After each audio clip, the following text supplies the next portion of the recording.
Every day is about choices, but what do you do if you happen to make some bad ones in life?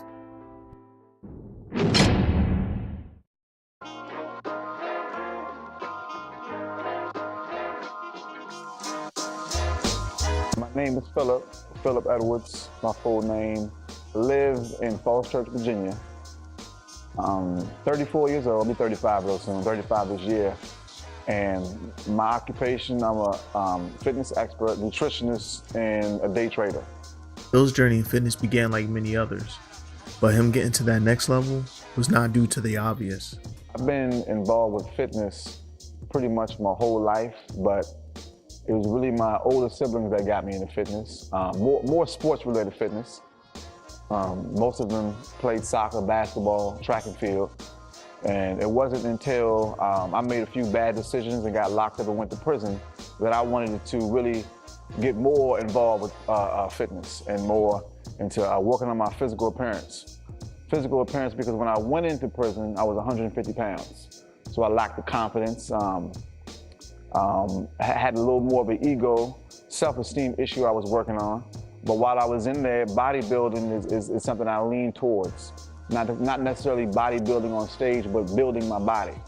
And that's where I really took fitness to the next level, and people wanted to be a part of it. Not only did Phil begin building his body, but he focused on building his mind as well. Like many of us, he had inner things he had to work out, and by allowing health and fitness to shape his life, he sees the benefits in more ways than just one. Fitness shapes my life in a few different ways. It boosts my confidence, it boosts my self-esteem. After leaving federal prison, I took everything I learned in prison and I actually applied it to the free world. And learning everything out of prison, applied it to the free world, actually made it easy out here for me. And it also shapes my life as far as what makes the common person tired on a day-to-day basis. I'm not tired at all because I'm in good shape. It's nothing to bounce up 4 in the morning and go to work. That's easy for me to do. For the common person that isn't in shape, it's difficult to do. It's made me a leader. It's made me a inspirer, a motivator. People seek out advice to me all the time, not just about fitness, but being out that I am the fit guy. That is the door opener to speak about other issues, not just fitness. Because people don't realize that when you're training them, it's not like you see on TV. These people are telling you their personal issues, and they confide a lot of personal information with you. And they do that based off of your personality, and it's what shaped my personality is turning my life to fitness. So that's how it shaped me, you know. And I'm still seeing more of how it shaped me, and there's more to see how it shaped me, but yeah, that's the gist of it. When setting goals, we often think about ourselves, but with Phil, his mindset is different. Personal fitness goals, honestly, I don't really have any personal fitness goals. Kind of where I want to be, I'm just maintaining. So my fitness goal is really to get everybody else's fitness goals up to par. Those are my fitness goals. Passing the torch, passing it on, better than other people, those are my fitness goals. Phil is the perfect example of when life gives you lemons, you make lemonade out of it. Instead of allowing his circumstances to hold him back in life, he took what was a bad situation and turned it into a positive one. While I was in prison, I seen what the norm was. The norm was, okay, about 75 to 80% of these guys in here are gonna go right back to prison. I seen that. That was obvious, and I didn't want to be a part of that stack. So fitness was always around you. Everybody knows stereotypical. You see guys that are locked up, everybody's pretty in decent shape. And outside of the criminal acts they've done, they're probably in good shape. So prison offers a lot. And one of the things that it offered me was the opportunity to be a certified personal trainer. So I was actually certified in federal prison. I became an influence in federal prison. One guy actually convinced me, told me I should go for it. He was like, you know, you're pretty well developed. People see that, and they want to be a part of that. You should monetize on this somehow, you know. People will actually accommodate you for what you know. So it wasn't until, like I said, I got certified in federal prison to become a fitness trainer. I got certified in federal prison to be a nutritionist. And all the nutritionists and the personal fitness trainers that have had more accessibility to becoming a good fitness trainer, me, my limited accessibility locked up, I came out here and capitalized on that. And, you know, as modest as I can put this, I mean, with my prison knowledge, I mean, I took over. I mean, this gym that we're sitting in. It can be easy for those who were once in prison to come out and be discouraged finding a job. But that didn't stop Phil. He had a hunger inside of him that others noticed. And once employed, he hit the ground running. Once again, I'm gonna take it back to the prison thing. When I was released, I applied for a couple of gyms. And, you know, the gym that took me in, Gold's Gym, they took me in. When Gold's Gym took me in, like any other job, they would tell you, this is where you will start getting paid. Here's your pay ceiling. This is what you need, the requirements to get to the pay ceiling. You have to go through these levels, this, that, and the third. But my manager knew that I wanted to elaborate more on that conversation. Every other conversation is cool, it's small talk, but when we talked about how do I get to the pay ceiling, how do I become a full-time trainer, because there's not many full-time trainers, I elaborated on that with him. I asked him questions like, well, how soon can I get to the pay ceiling? And he was surprised at a question like that. I was like, you know, I mean, which certifications do I have to take, and how soon can I take them, how much they cost, and can I take them now? So within 8 months, I don't want to say long story short, but I mean, within 8 months of me just being me, only thing that would stop me is normal human bodily functions, like having to use the bathroom or getting hungry or having to sleep. That's the only thing that would slow me down. I would literally only stop training when I slept, ate, and have to use the bathroom. That's the only thing that stopped me. And with that attitude, I mean, I trained so much that I didn't even realize that I was rising in the ranks. So they called me in the office. It's like, Philip, you're on the front page of the ranking report. In the ranking report, there's hundreds of them. There's thousands of trainers that work for Golds, and you're on the front page. You ain't number one yet, but you're on the front page. Just keep doing what you're doing. So I kept doing what I was doing. It was, you know, I just kept doing what I was doing and had my head in the dirt, you know, and before you know it, I started seeing balloons. I started seeing confetti, you know. I started seeing, I got promoted 2 or 3 times in 6 months, you know. So, I mean, I hit the pay ceiling in no time. And with that attitude, the attitude I have, the confidence that I built and instilled in myself, I've actually inspired other trainers to become full-time. You know, so we actually, this gym alone for Golds actually was #1 gym for the training department on the East Coast. And then they singled me out as the #1 trainer on the East Coast. Really because based off the ranking report is really more of how much money you're bringing in the gym and how often and the frequency in which you're training. Not quite on clients' results. I would rather be a #1 trainer based off clients' results. That's what I would, and I have plenty of that, I have an arsenal of that. So that's really what took me there. It just, my attitude and work ethic. That's all. I mean, I had the work ethic like somebody that's trying to get here from a foreign country and come here like, you know, I'll eat later. I use the bathroom when I really gotta go. I go to sleep when my body says that's it. When my body says that's it, that's when I go to sleep. You know, not me just lay in bed and think. Nah, I know what I gotta do, and it's gotta get done. Yeah, and that's kind of what took me there. As stated, Phil has quite a few clients, and I actually had the opportunity to meet one. And he shared his experience he has been having with Phil. My name's Ryan. About 1.5 years ago, I started training with Philip. Came into Golds trying to get in shape, get in better shape, feel better about myself. I needed someone to motivate me though. I needed a little bit extra help with that. And Jim hooked me up with Philip, and been with him for over 1 year. I've made great strides, especially through those tough times when you don't want to get up, and it's really hard to motivate yourself, knowing that someone's there. It's going to push you. It's going to push you way more than you can push yourself, that's for sure. That was key. It was key in my experience and in my process and progress in getting in better shape. With knowing how hard Phil works, he can easily find an excuse not to find time to stay active, but he doesn't. Not only is he balanced with his time, but he's also balanced with his diet as well. Well, being a full-time fitness trainer, you make your own schedule. You make your own schedule. Still, you have to appease people that, they only train at certain times. But for the most part, we make our own schedule. And when we make our own schedule, you make enough time in your schedule, to do things you need to do. And sometimes I fall short, and this is where Sophia, she picks up. She picks up on me.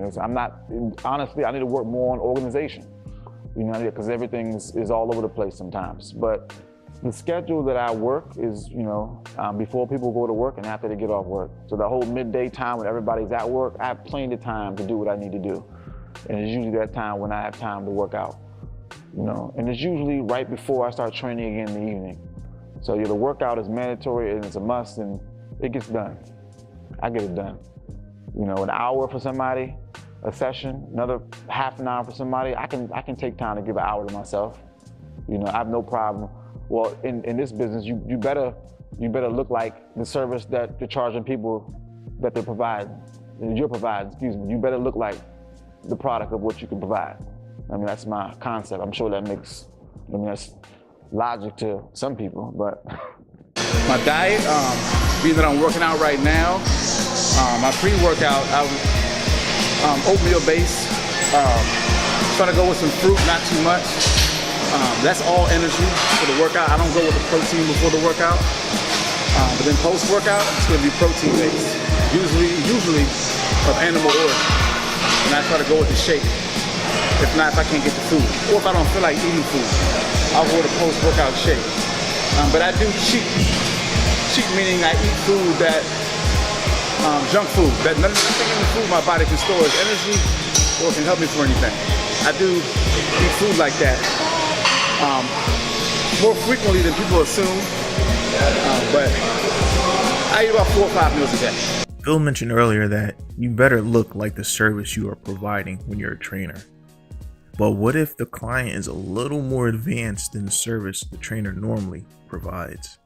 So Phil, what kind of exercises do you have for advanced clients like Melvin here?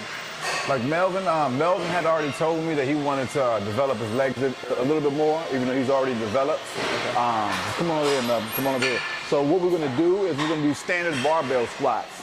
I don't have to work too much on Melvin's form because he knows what he's doing. I don't have to explain a whole lot. But usually Melvin will be lifting more. This is a warm-up weight for him. All right, pretty warm-up weight. All right. Now, I don't want to just say legs. I want to say more quadriceps. All right, because that's the more visual part about your legs is your quadriceps. So what I would do is I'm going to do a superset, okay, from barbell squats to leg press. Are you ready, Melvin? All right. This is warm-up weight for Melvin. All right. Let's see it, Melvin. Come on now. Okay. Turn them toes in. Keep those shoulders back. All right. Go nice and deep. Come on down, Melvin. Nice and deep. Go a little lower, a little lower, a little lower. There we go. That's a good squat. See what Melvin's doing. Come on up. Come on up, Melvin. What Melvin's doing, he's going 90 degrees, meaning the floor and his quads are parallel. Floor and his quads are parallel. So come on down, Melvin. Keep going. Go a little deeper. There we go. Come on back up. Back up. All right.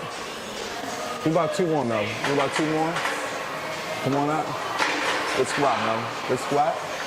Do one more. Do one more. Do one more. A little bit deeper. Here we go. Come on up.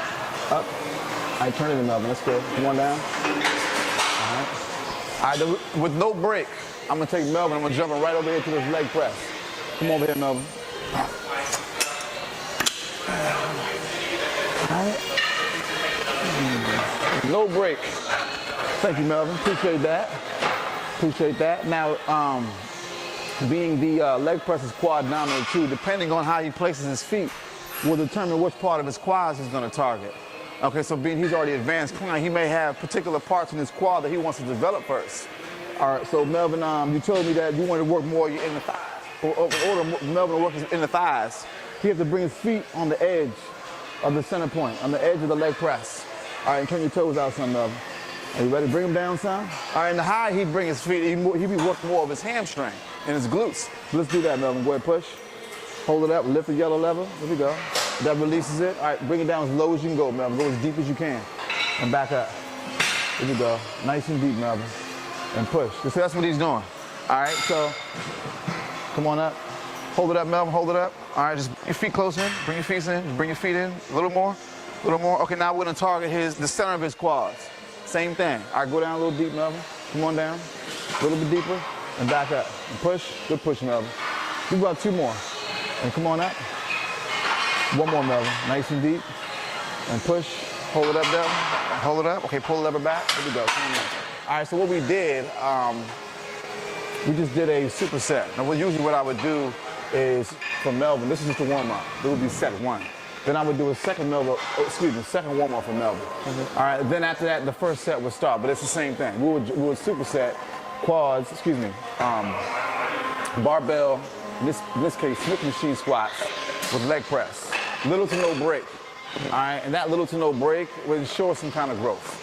It ensure the growth, especially if we did a higher rep range,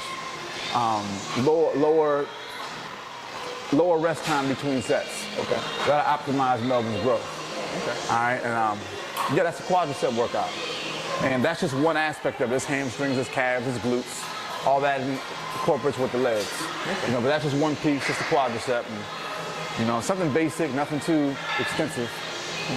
Phil spoke of Sophia earlier, whom is a longtime girlfriend and a personal trainer that was featured in the last video.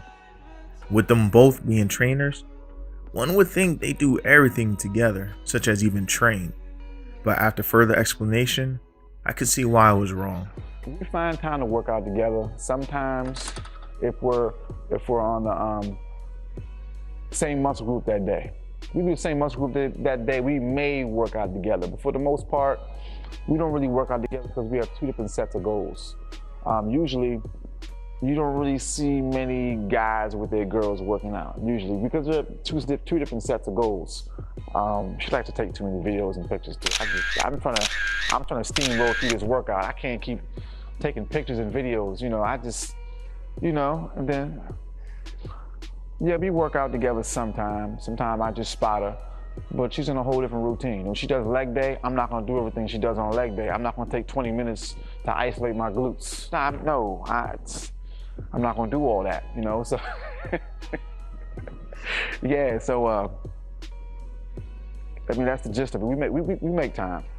We make time. It is never wise to dwell on your past, but taking a glimpse in it time from time can actually motivate you to make better decisions in life, thus making improvements to who you are and where you want to be. What keeps me motivated? Where I came from and not wanting to regress. Where I came from motivates me.